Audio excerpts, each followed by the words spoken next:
right now. What's happening in here? Very noisy, very chaotic. We're at the Fulton Street Brewery. This is our production brew house.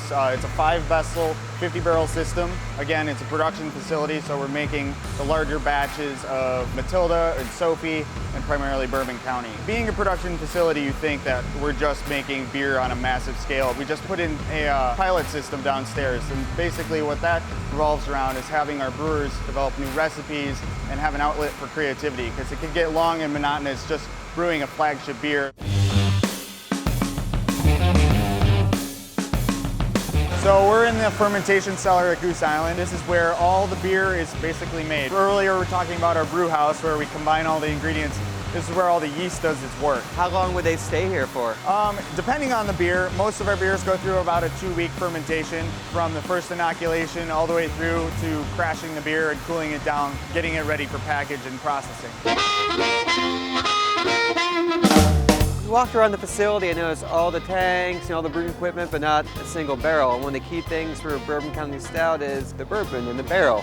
Where are they, and why are we standing in an alleyway right now? Up until earlier this year, we did all our processing, all our extraction and filling of barrels here at this facility. We stored all our barrels across the street, and basically that was that. We ended up developing a space issue. We opened up a barrel facility 1.5 miles from here. So now you can take note of this hole right here. Every Bourbon County and every sour sister and every barrel-aged beer goes through here into a tanker truck that sits right outside. We are shipping beer to and from pretty much daily.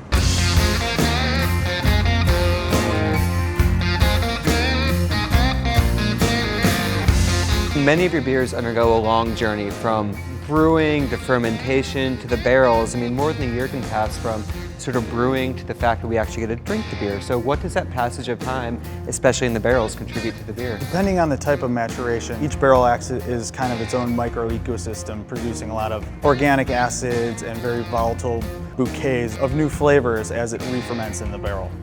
Should we drink it? Let's do it. So the interesting thing about the barrel-aged portion of Bourbon County Stout is it relies a lot on those microbes to produce all those flavors. It's actually the surface area and the caramelization of the sugars in the oak, as well as that microoxidation that imparts a lot of the new flavors. You'll again pick up a lot more of the high caramels, figs, prunes, but also those chocolates, the vanillin, the cinnamon, the coconut, they're all there. So what happens with Bourbon County Stout with the effects of time for a couple years in the bottle? Bourbon County will pick up a lot of that microoxidation as it breathes in the wood. You'll see a lot more fruit qualities developing in the bottle. Once it gets to year 4 and 5, more of those figs, more of those prunes, the currants, you'll start to pick up those harder stone fruit qualities.